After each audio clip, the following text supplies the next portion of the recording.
Yeah, so I'm Brennan Sellner. I graduated in 2009, and unfortunately for him, I was advised by Reid Simmons. And some of you may know he's recently embarked upon his 6th decade, and we figured it was about time to honor him and maybe show the occasional embarrassing video or story. So this is gonna be the lightning round because I know everybody's. It's been a long day, but we're gonna have, I think, 6 speakers, each of which doesn't get very much time. But we'll be starting with Manuela. Hi, Reid, and hi all at Carnegie Mellon in this wonderful event to celebrate Reid Simmons' 60th birthday. Reid and I have been friends and colleagues for a long time. When Reid joined Carnegie Mellon in 1988, I was actually a grad student still at that time, and it was this first connection with Reid's thesis, which was on planning, and my thesis was also going on planning. After I became a faculty, it was very important for me that Reid was around, and I have a lot to thank him because Reid had these beautiful robots, Xavier, and my first student, Karen Haig, wanted to work on this problem of combining planning, execution, and learning on a real robot. And guess what? I had done a thesis on planning, and I didn't have any robots.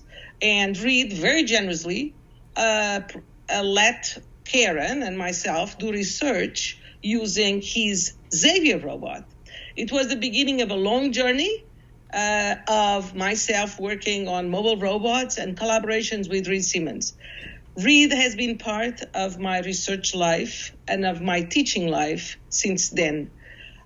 In particular, I want to tell you about the efforts of Reid and I teaching together. So we started, I don't know, maybe in the late 90s, a course exactly on this planning, execution, and learning. And this course was supposed to teach students about classical planning, probabilistic planning, problems execution architectures, execution kind of behaviors, multi-agent systems, and real robots, the actuation parts, and the actual learning, reinforcement learning, learning from experience, learning from feedback, learning from demonstration. We had all this portfolio of things that had to do with reasoning and with learning and with execution and with robots.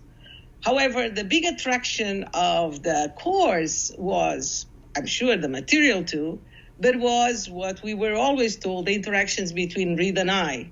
So I would sit in Reid's classes and basically I would challenge Reid. Oh, what do you mean these probabilistic POM-DPs things?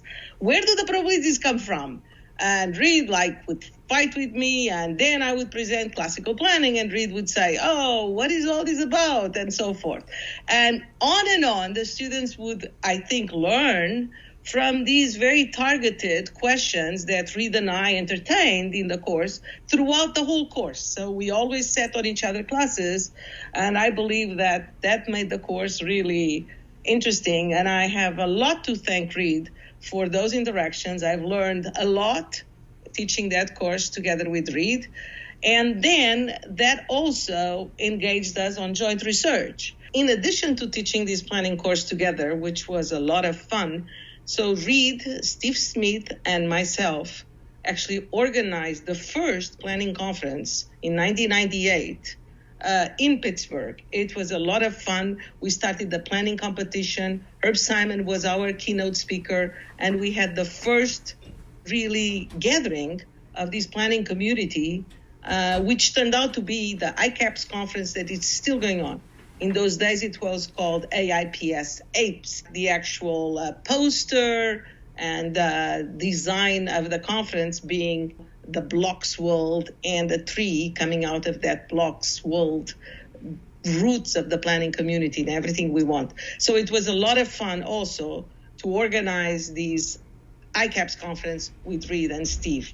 So from Xavier Reid went on to do a tremendous amount of contributions in robotics.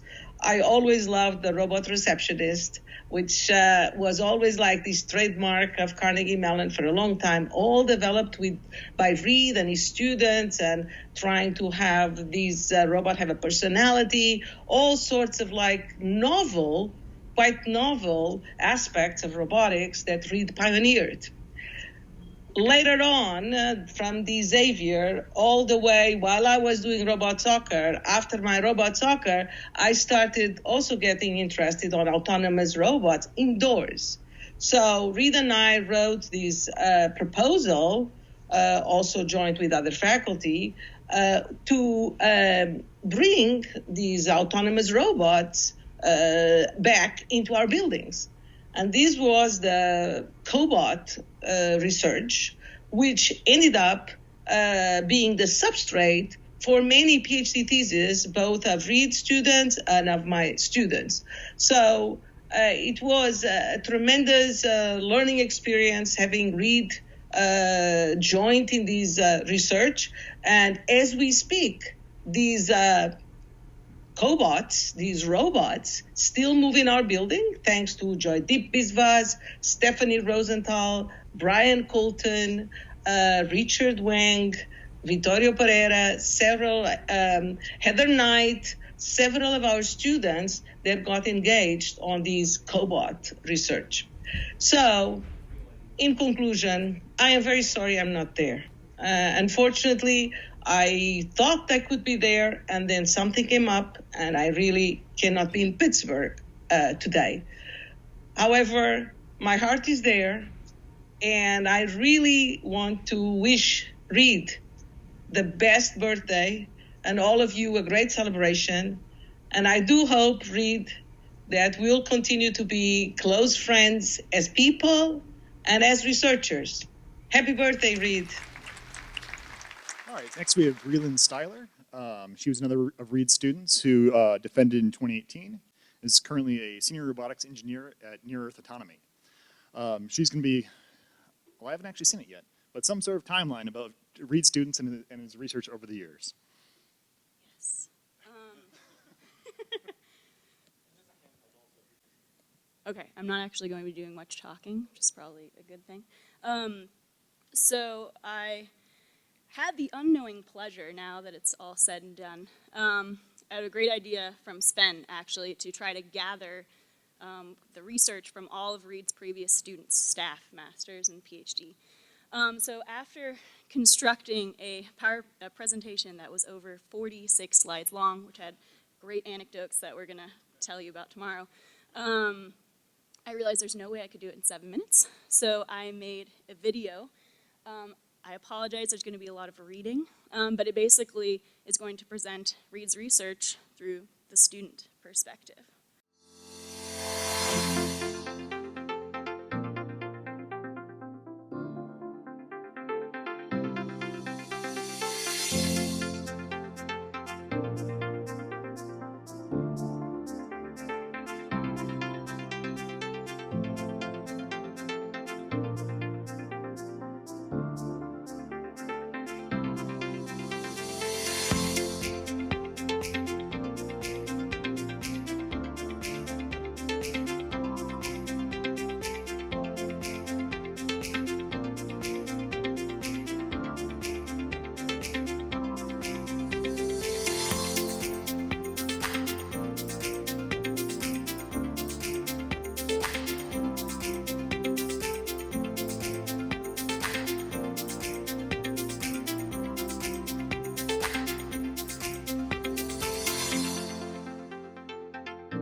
Well, thank you for your rapt attention to that.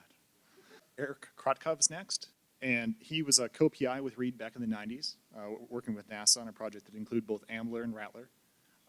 He's now the Chief Science Officer at the Toyota Research Institute. Hi, everybody. Reid, happy birthday. I'm based in Boston now. It's so wonderful to be back here in the Berg, to see so many friendly and familiar faces, both human and robotic. Reid and I started at the same time in 1988. And we worked on the very same projects, Reid with Tom Mitchell and myself with Takeo, both of us with Red. I can remember a trip that we took to the Jet Propulsion Lab and doing Ambler business at the time. And I was the perception person sitting in the front seat, calling out the signs and looking at the landmarks. Red was behind the wheel, driving, and Reid was in the back seat with the map and telling everybody where to go, making a beautiful plan. We were all just following our function just perfectly there. I remember getting catastrophically lost and missing, or almost missing a flight, but we were all doing our parts together in harmony. Reid and I had our kids at just about the same time, and the two of us had a very friendly competition. Who was going to walk first, the Ambler or our kids? And you saw in some of the videos earlier that Noah, his son, was walking, standing, and swaying much better than the Ambler did. My kids were shortly behind.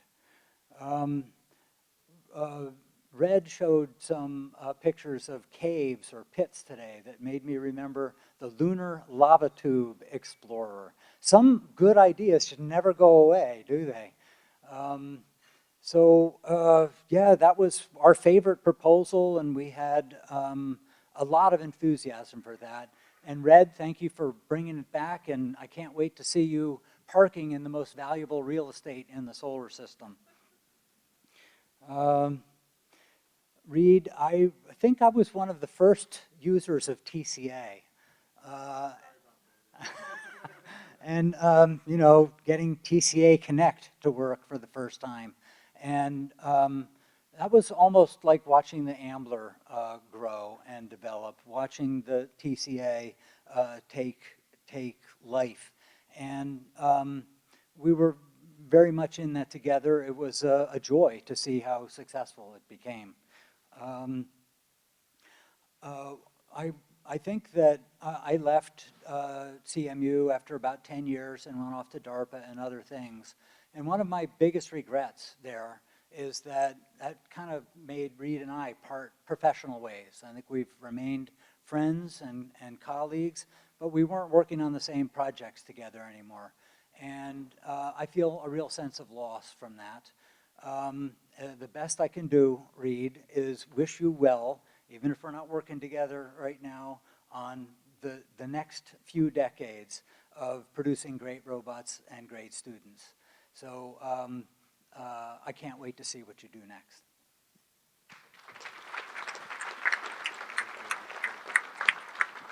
Our next speaker requires no introduction. You've seen him tonight already. Sanjeev Singh was Reid's first doctoral student to defend back in 1995. All right, you give me one more time, okay? It's not going to be that bad. I think you saw a picture of this. It went by really quickly. I had been working with Red Whitaker with doing navigation for large dump trucks, and what occurred to me was I wanted to do planning. It wasn't enough for these things to get from one place to the other. I wanted to think about this problem, and I went looking for somebody who might be interested in this. So you have to realize, Reid and I are computer science people. We both got our degrees in computer science. Never heard of Moore-Coulom's law. Had to go look it up. Had to learn civil engineering to think about how tools interact with soil. And so what I did was I did a thesis in how to move soil around. That was my thing. It was quite a different thing for both of us, right? When we were sort of like trying to figure it out as it went. So just as a sort of a post note, 5 years PhD and then 5 more years trying to get it to really work. And thank you, Caterpillar. We were take some of those ideas and put this onto a real 25-ton excavator for the next 5 years after I graduated. But the story I want to tell from my thesis is this, is that there was a defense. My defense was coming up, and it was accelerated because the funding had been cut, and so I was supposed to defend my thesis. And, you know, Reid's wife was pregnant, and it was sort of looking like, well, you know, well, let's try to schedule this so that there's no conflict at all. So we strategized, and we try to set the defense up for weeks before the baby was due. And on the morning of my defense, I'm sitting on my couch, looking at my slides, and I get this phone call. It says, starts going like this: "You'll never believe this. What are the odds?" Pearl just went into labor.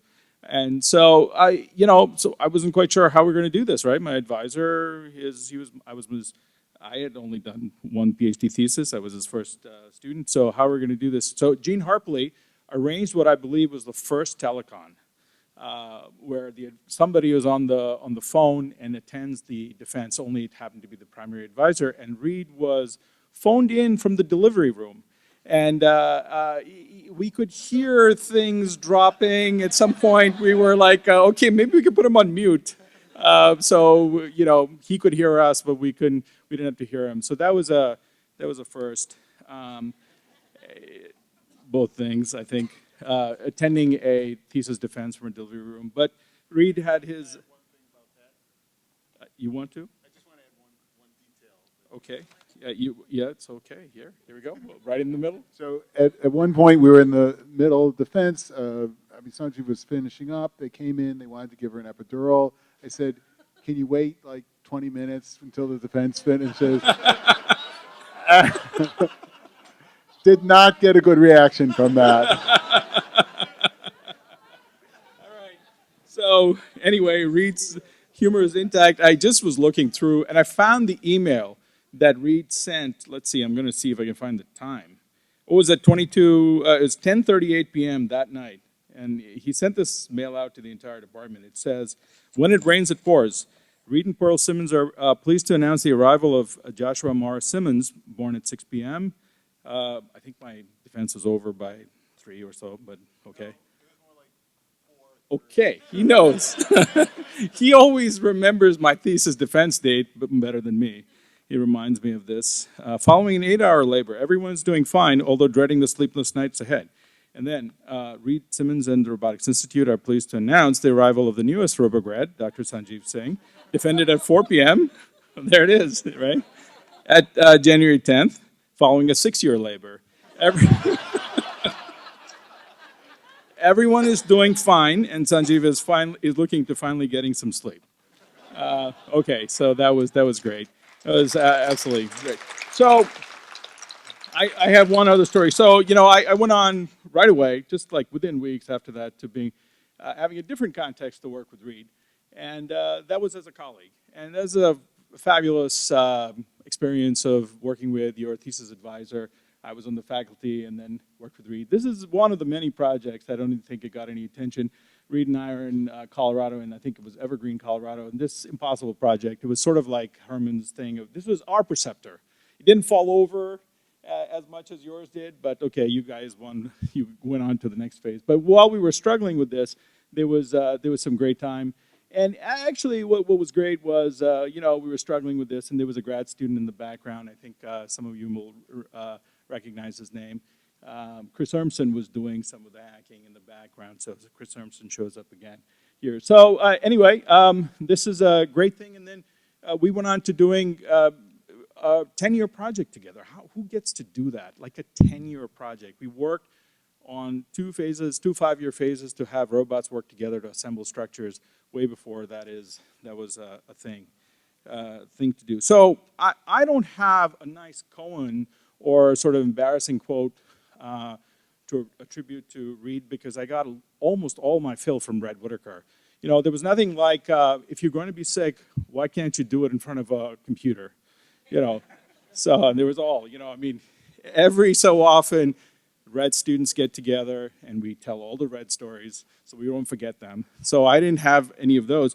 But really, actually, I think my interaction with Reid was the model for how I treated my students. And here's the key thing, right? So no snappy joke kinds of things other than one famous one, which went like this.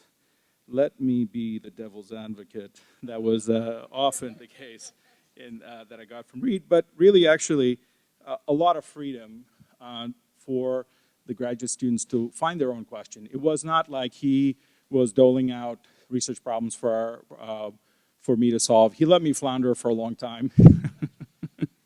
And I did flounder for a long time trying to find a thesis topic. And then when I found it, he gave me a lot of freedom to pursue it. We learned about civil engineering together, and he was very curious about how these things would work and how we could think about extending Bloch's world into this world of infinite dimension, which had to do with soil and learning about how granular substances work. I think that is the takeaway. You know, that if I had to say one thing that Reid has given me is the idea that the question is more important than the answer. Thank you, Reid.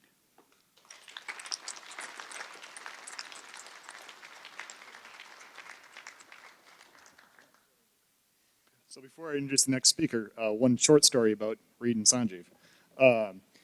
I was involved in that 10-year construction project, and yeah. And while Reid and Sanjeev work well together, they don't always agree.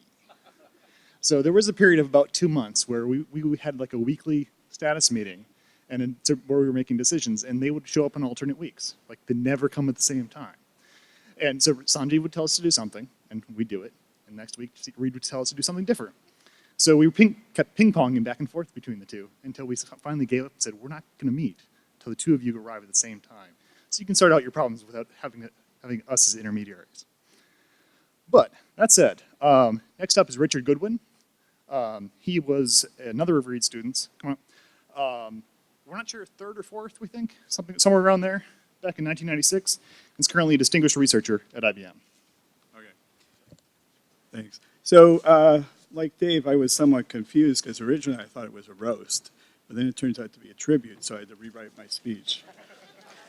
So I'm actually just going to talk a little bit about one anecdote that involved Reid. And so just like everybody at the Robotics Institute, you want to act, you want to do things. And my whole thesis is actually about when to act and when to plan and how much planning to do. But it tends to be that you end up doing research in things that you don't actually know that much about. And so when the first AAAI robotics competition came along, we decided to enter. And we got the robots all ready, and then Joseph, Harry, and I were, getting all the equipment ready. Reid rented a truck, and we pulled it up to the loading dock at Wien Hall, and we started loading all the robots and the things in there. And then the cops showed up, because apparently they don't take kindly to people just pulling up trucks and loading robots and equipment and everything without any notice.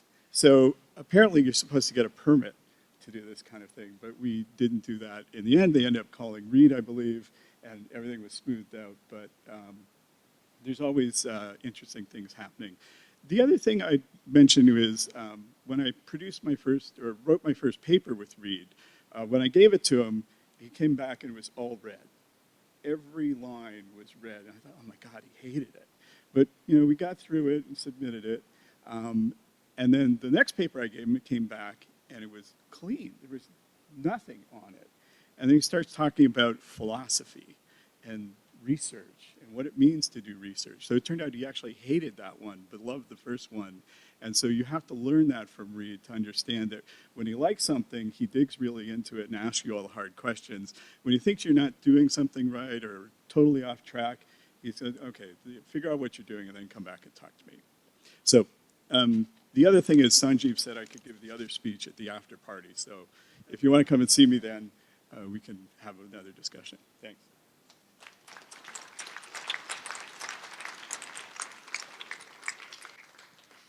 Sven Koenig is next. He defended his thesis in 1997. He's currently a professor at USC, and he was the mastermind behind the cabal that put this little shindig together. So let's look at the slides. So we are talking here 1990, and so this is me, and I came from UC Berkeley. I was sort of an AI student at the time, and my master thesis was on optimal probabilistic and decision theoretic planning using Markovian decision theory. Now, Reid had started as a faculty member at Carnegie Mellon 2 years earlier, so a pretty young faculty member, and he came also from AI, right, but turned into sort of a robotics guy. And so he had the foresight to say, look, Sven, if you want to work on probabilistic planning, you should really do it in robotics because there's so much uncertainty. Right? And so I started to work on Xavier, the robot that Reid really put together. And indeed, he was right? It used ultrasonic sensors, for example. Ultrasonic sensors are extremely noisy. And so we built, as part of a larger group of students, and Reid did actually most of the hacking, sort of an architecture for Xavier. And so you can see that my part here was the robust navigation. Now I had the advantage that I knew a little bit about sort of applied operations research, and so I knew something about MDPs and POMDPs at the same time where AI people sort of rediscovered that just. And so I said, okay, so fine, why don't we use this? And then we did what now seems to be sort of commonplace, right? We modeled the sensor uncertainty using these conditional probabilities, motion uncertainty. We could model uncertainty about the knowledge of the length of corridors. And the architecture itself was sort of pretty simple. Xavier always maintained sort of a current distribution over the poses. And then when new sensor reports came in and motion reports came in, it updated that. And then we had a very greedy mapping from the current pose distribution to the actions that should be executed. And that worked sort of well. Xavier roamed around on the 5th floor of Wien Hall. Greg Armstrong already existed back then, Robo-Man, sort of running behind the robots to make sure that no one kicked it.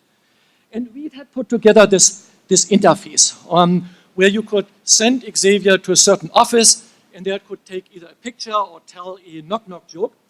And so the idea was that, you could send it to an office, take a picture, and then you knew whether your advisor was in before you went down to the office to talk to them. And so this stuff worked quite well. Pretty quickly, by the time of my dissertation, Xavier had run around, for 100 kilometers with a pretty good completion rate. Now, sort of in between, Reid came and said, look, Sven, we got to write a paper about this. And I must say I was very hesitant because, it was sort of early. It seemed to be a little bit hacky. I wanted to do sort of very fundamental type algorithms as sort of an AI person. And Reid held sort of my hand, right, and made it really happen. So we wrote this paper, Probabilistic Robot Navigation in Partially Observable Environments, and it got accepted, right? So it got accepted to ICHKAI. And just to tell you how generous a person Reid is, so, recently he came to me and said, look, I feel really bad about being the first author on this paper, even though he made it happen. That was absolutely justified. So we wrote more papers. I worked on a lot of other projects like Wettler, for example, risk-sensitive planning and so on. And eventually it came time to defend.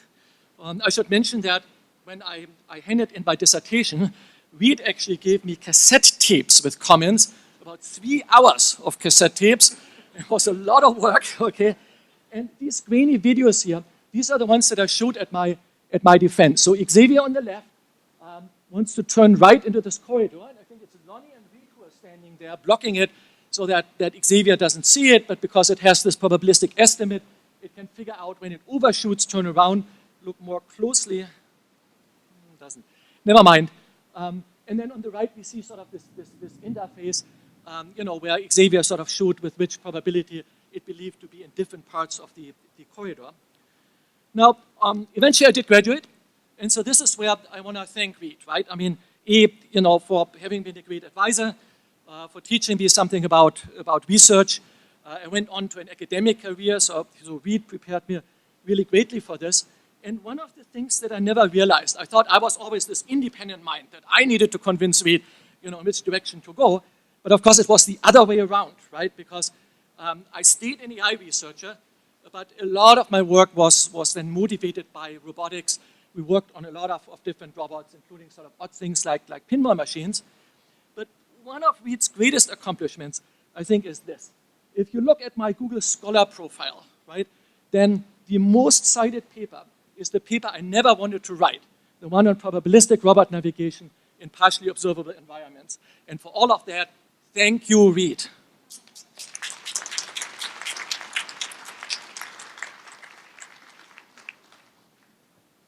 Next, we have Vandi Verma.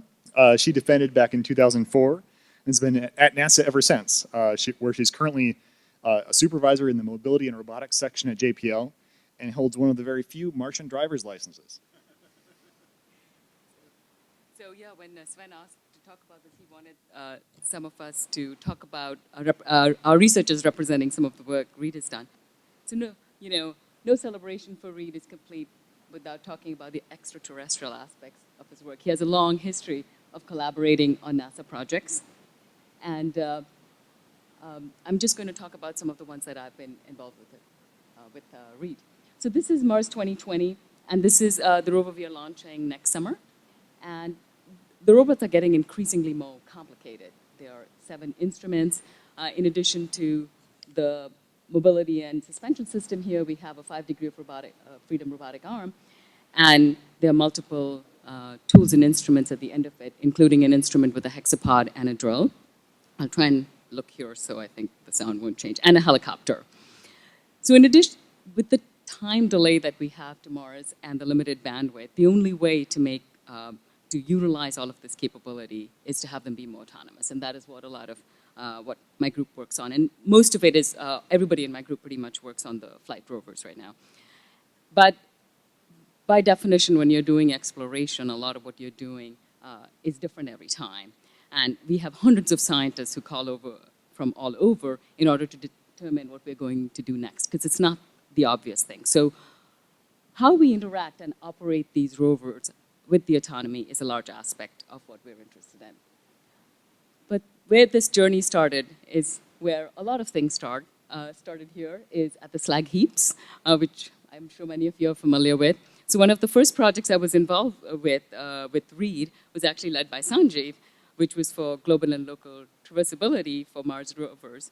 And I eventually, the rovers lasted so long that I was in grad school, but I actually got to use AutoNav, which was work influence, which Spirit and Opportunity were influenced by on Mars, using AutoNav, using these techniques. But this is Curiosity doing its first AutoNav drive on Mars, which was a test check.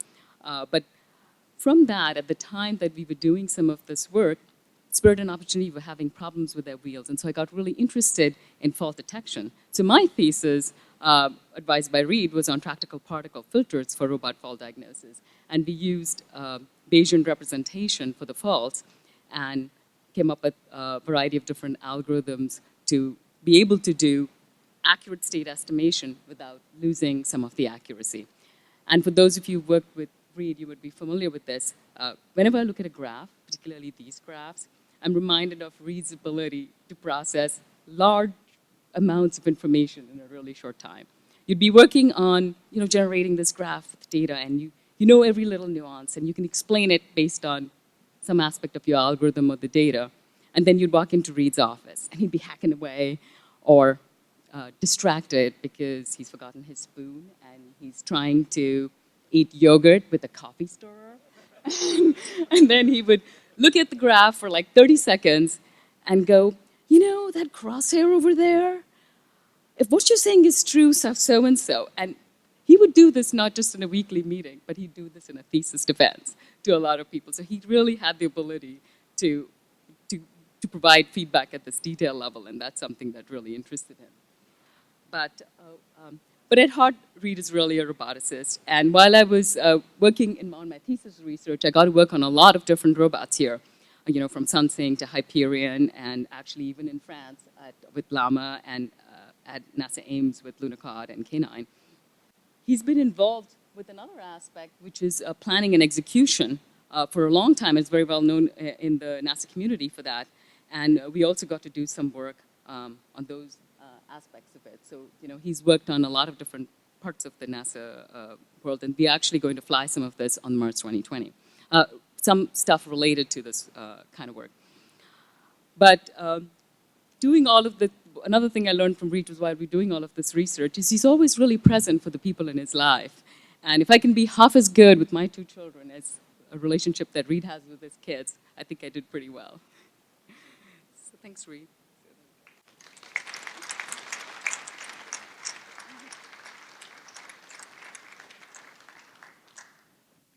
So to wrap up the evening, we have the man we've been waiting to hear from the man, the myth, the legend, Reid Simmons.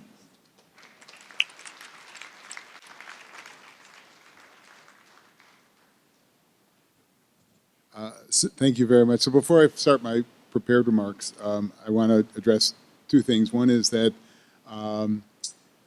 Manuela is on leave from Carnegie Mellon, but fortunately I had the pleasure of teaching a course with one of her students, Stephanie Rosenthal. It's an undergraduate version of Planning, Execution, and Learning, and we go back and forth just like Manuel and I used to. And I don't know if the undergrads like it as much as the graduates, but I definitely appreciate it. The other thing I wanted to comment on was something that Chris had said. I look at myself as someone who hits for average. And I see my students as the ones who are slugging, hitting it out of the park. And I'm really very fortunate to have had such a great number of great students, visitors, postdocs, and this really has made the difference in my life. I've gotten much more out of my students, I think, than they have ever gotten out of me. So, first of all, I think I had 17.5 minutes that Sven gave me. Ha! It will be a few minutes later than that. First of all, I want to thank, first of all, I'm very touched by this tribute and all the people who have traveled from near and far to come here to honor, to speak. Just, you know, people who know me know that I'm, anyway, not going to make it through without getting teary. Anyway, I want to thank the organizers, Sven, Sanjeev, Brennan, and Breland. I want to thank the people who organized this RI40 event. Srinivas talked about them in the past, before, but they did a marvelous job. And I do want to say, though, that full disclosure, I'm not actually 60. When this was presented to me, they said you can either round up. Oh, just came up. Okay, I can either round up or round down. I chose to round down because when I turned 65, if this was my Reid60, they would have said, "Oh, you turned 65 2 years ago." It's like, no. So this is actually in the middle between the two. So one of the things I've learned being here at Carnegie Mellon for 31 years is when Manuela Velosa has a good idea, you should steal it. When Manuela did her 60th birthday tribute, she basically started out by talking about her life. And I mean, a lot of you, especially from my students who have presented, have seen the robots and, you know, the research and what I've done. What I want to do is give a little background about my background itself and try and condense 63 years into about 5 minutes of talk. So I was born in Akron, Ohio. My father was a chemistry professor. We lived in Akron for 2 years. I have no recollection of anything about Akron, Ohio. So I pulled up a picture like that. Where my memory starts is we moved to Buffalo when I was 2 years old. I'm the oldest of 3 children. As I said, my father was a chemistry professor. He taught at Buffalo State College, which is a teaching college in Buffalo. My mother was a stay-at-home mother. We had a very traditional suburban life. Walked to school every day, even in the snow in Buffalo. Truth in advertising, this was not my house, but we did have, well, the one on the left of the house. The one with the snow is not my house, but we had hills like that across the street every year where they would plow the snow, and this is what we lived through. In 1974, after I graduated high school, I decided to leave the cold, and I moved to Israel for a year. I was on a kibbutz where I learned to Hebrew. I was quite fluent by the time I finished the time on the kibbutz.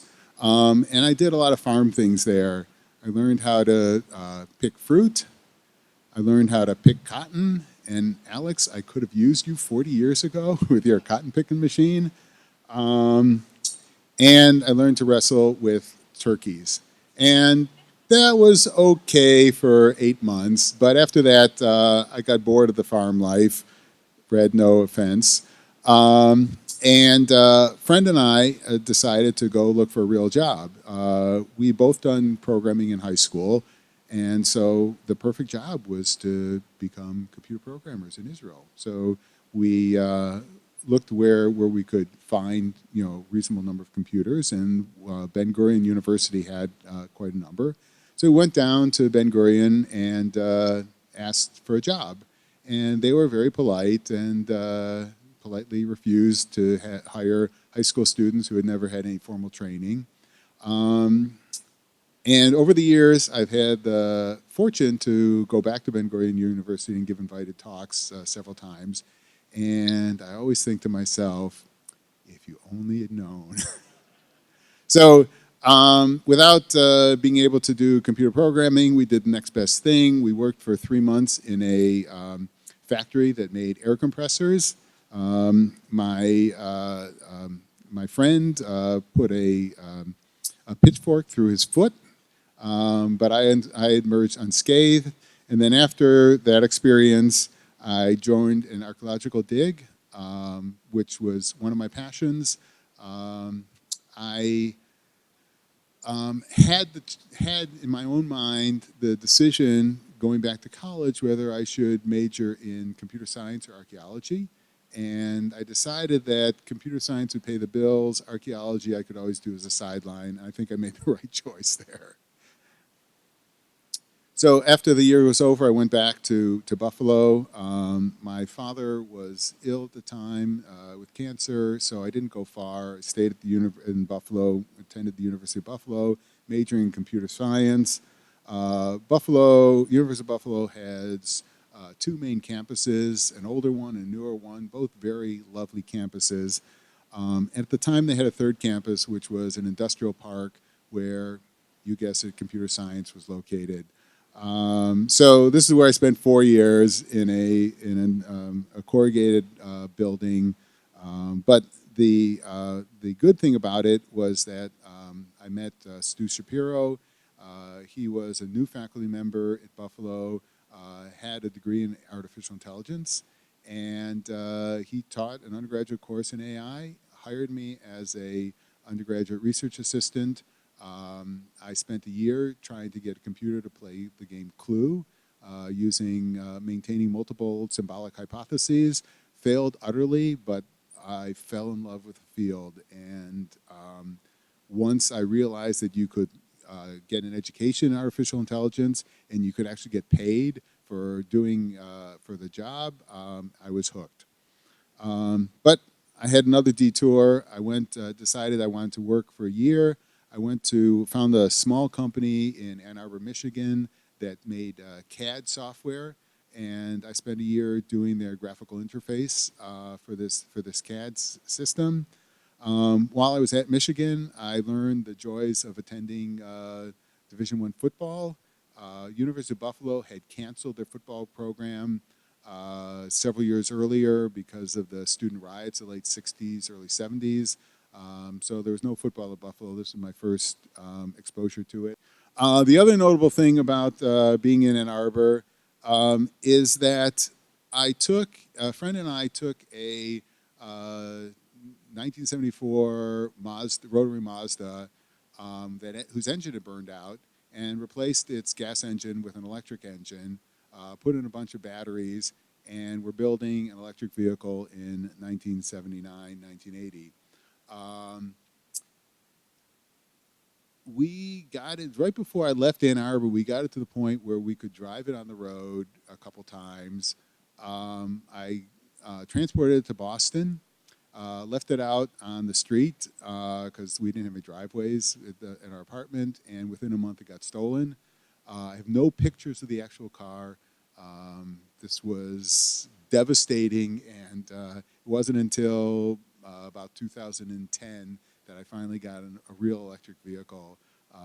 And that's probably my next vehicle will be an electric vehicle again. As I mentioned, I went on to to Boston to go to graduate school at MIT. MIT has a lot of lovely buildings as well, but as luck would have it, the computer science department was in a ugly building. They have a much nicer building now, but at that time they were in this ugly building. Just my luck. But my luck was good because I met my advisor and mentor, Randy Davis, who basically taught me everything I needed to know about artificial intelligence and gave me the freedom to pursue the type of research that I wanted. And I hope, except for Heather maybe, I hope that I have been able to give my students the same type of freedom to pursue the research that they were interested in. And it's part of the reasons why, you know, my research career seems kind of frenetic, because the students have been pursuing what they want, and I just kind of go along for the ride. My degree was in artificial intelligence. As Manuela said in her introduction, my focus was on planning. It was a framework in which I used a rule-based system to generate initial hypothesis. I used qualitative simulation to test that hypothesis, and then a model-based system in order to debug the hypothesis. And that's an actual slide from my thesis defense. The domain was geologic interpretation. So on the right, you see a slice of geology, and the idea was to reconstruct the sequence of events that could have led to that picture. I have to say that since coming to CMU, I think that Hakan Yunus is the only person who has referenced my thesis in one of my students. No, one of my students, sorry. You did? Oh, cool. Okay. All right. But I think of my students, he was the only one to reference my thesis. And now I know at least there's one other person. I found time in between working on my thesis to get married. I should say that I spent 8 years doing my thesis. I think if MIT had had a Black Friday like we do here, I would have been out in probably half the time. So it's a great thing to do. As soon as I finished my thesis, we moved to Pittsburgh. Had 3 wonderful children. Suburban lifestyle once again. Started out in Mount Lebanon, moved to Upper St. Clair. Many of you have attended lunches and brunches at the house there.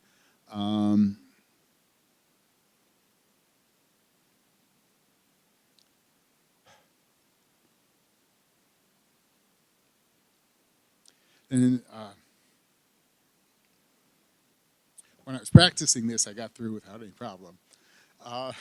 And in 2002, Bro passed away suddenly, and everything changed.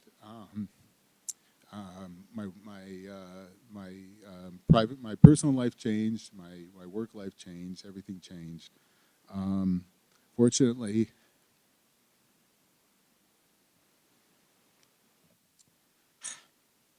four years later, I found another soulmate, Davida, and now my kids are all grown. They're independent. They're all making their own living.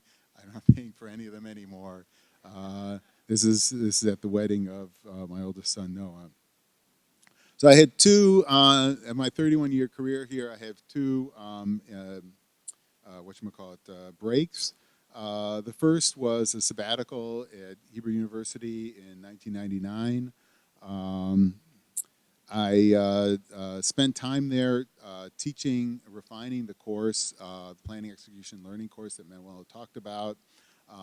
Wasn't quite the same without Manuela, arguing with me, but we got through it otherwise.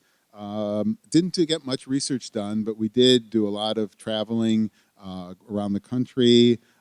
We saw a lot of archaeology and even did a lot of archaeology. And I had the great fortune of being in Israel when my sister got married. There. 4 years ago now, I took another break and became a program officer at NSF. Had the real fortune there to be getting there at a time where I could develop the NRI 2.0 program as well as the Smart and Autonomous Systems program. Funded a lot of great work, but we spent a lot of time doing touristy things in DC, and also spent most of our free weekends protesting the administration for various reasons. I think this one was about gun control and education.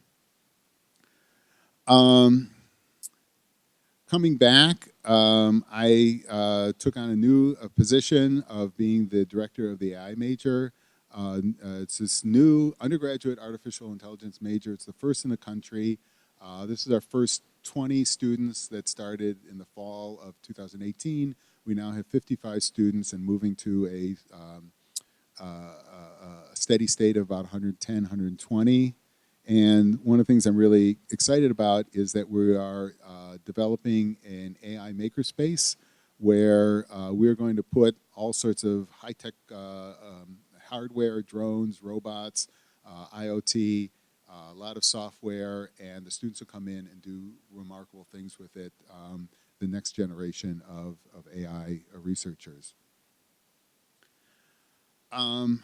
So you've seen many of these pictures. I do have to say that the best part of the job here is being associated with the students, with the postdocs, with the visitors, with my colleagues, and as I said, this is really where I get my inspiration from and makes me want to come to the university every day. So we started out with the Robot Learning Lab, led by Tom Mitchell and myself, and later Sebastian Thrun, and then moved on to the Robust Autonomous Systems Lab when we moved over to Newell Simon. I put together an academic tree. This is just graduated PhD students, their students, so my grand advisees, and I have about 8 great grand advisees from various students. So Sanjeev and Sven have been very prolific in churning out students.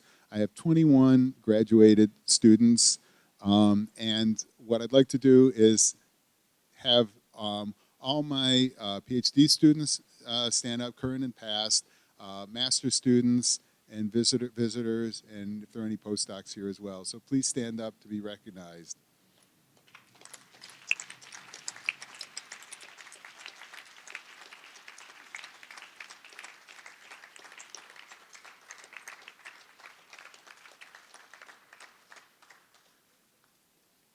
So when we moved to the Rassel lab, I always call it Rassel lab even though that's redundant, we started a new tradition which was to celebrate each academic event with a bottle of champagne and often a cookie cake, and then labeled each of the bottles of champagne with the name and date, so thesis proposals, thesis defense.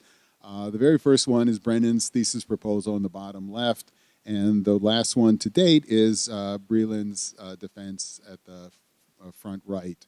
The big bottle in the middle was when I went away to NSF. The vodka bottle in the back was one that Maxim brought for his own defense. Usually I got Corbel Brut, but for Heather, since she was a little out of the box, I got Rosé. So those are the 2 white bottles. Let's see. I have been involved in not only the students, but the robots. Been involved with the development of about 24 robots, and I do have videos for some of them. Time is running out. I do want to show 2 of them in particular.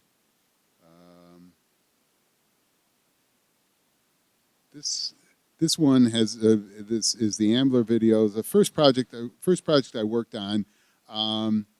When I had a offer from Yale to be a assistant professor there, and I was basically going to take it. And then I got a call from Tom Mitchell saying that he and Takeo and Red had this new NASA program and project, and he wanted to know whether I'd be interested in coming out and interviewing for a position where I would be the lead trying to do the AI for this robot.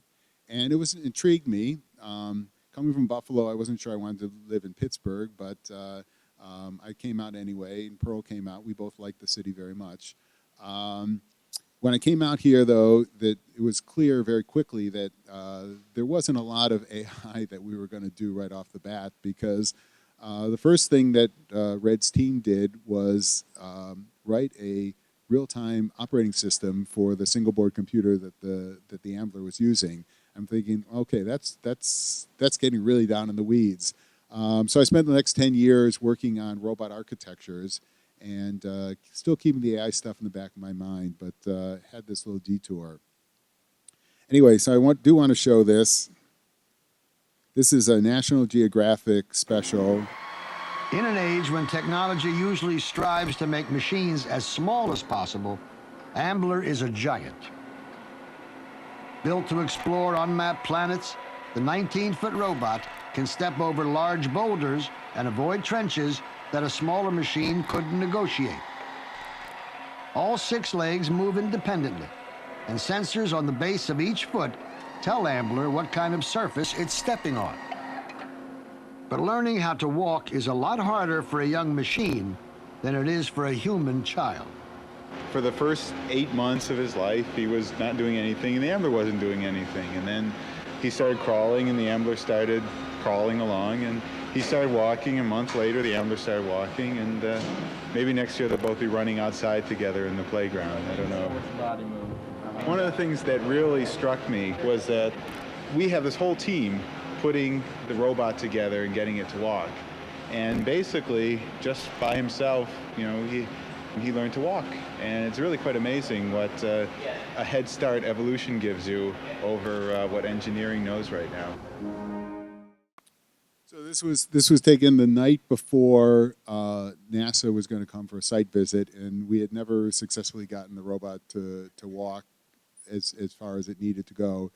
Pearl was out of town. I had to take care of Noah, and didn't have any other choice but to bring him there, and the film crew thought it was a good idea to make those contrasts. So Ambler is gutted and on display in NREC. Noah has, in fact, grown up and is now an assistant U.S. attorney in D.C. So I guess evolution does have quite a bit of advantage over engineering. The other one I wanted to show was this. So when I got here, we didn't have a lot of money for fancy robots. And Tom, I think, had purchased this Hero 2000 robot. But it wasn't very capable. So instead of, come on, go, right. So instead of having robots work, we would use people to simulate what the robots would do.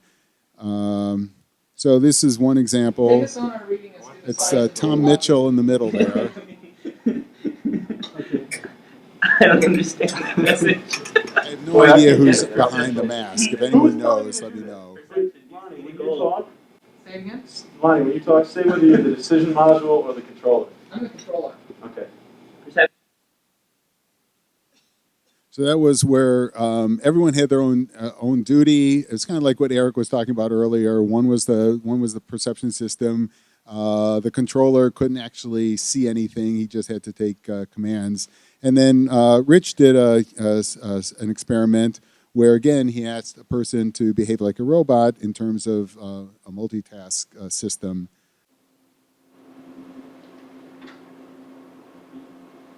Now I'm going to say, Hero, bring my cup to me.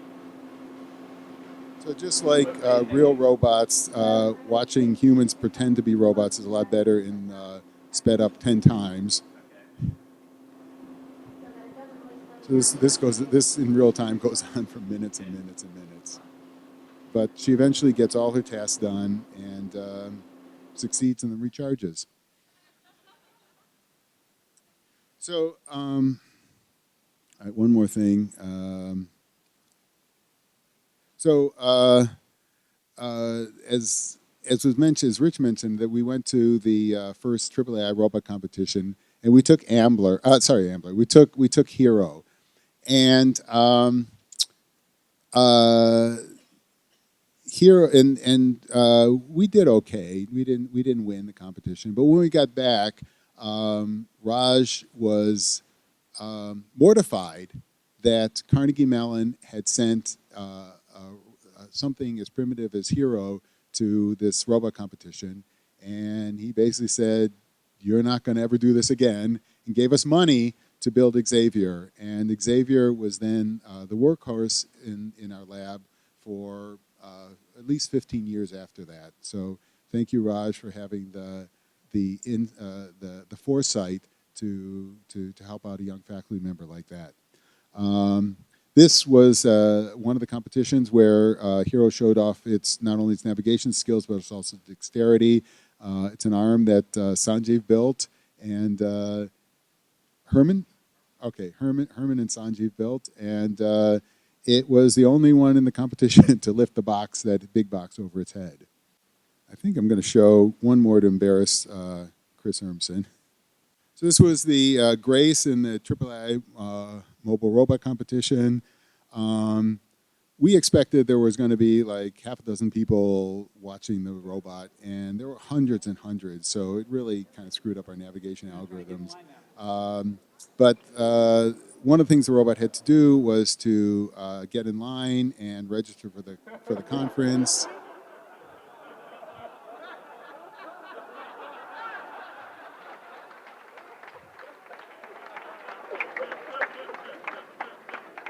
So everyone after this came up to me and said this was the most human aspect of the whole robot competition. And I talked to Chris the other day about this, and he says that he's using this algorithm to make cars merge on the highway.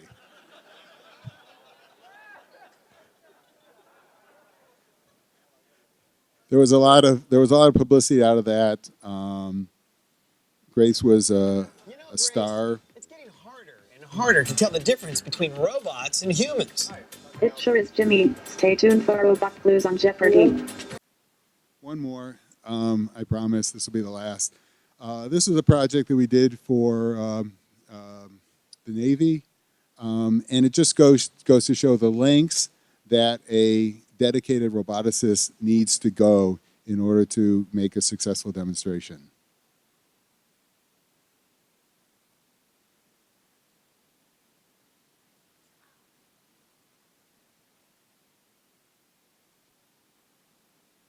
Yeah, so I had really strong faith in the people who wrote that program that my hand wasn't going to get chopped off. I still have both of them. So in the end, I'd like to thank everybody. Sorry for going on for so long. I'd like to thank everybody again for coming here for this amazing tribute. I am very much looking forward to the next decade, if not longer. And I, again, want to thank all my students for making me look good when I'm just trying to stay ahead of them, or keep up with them, I should say. So thank you very much.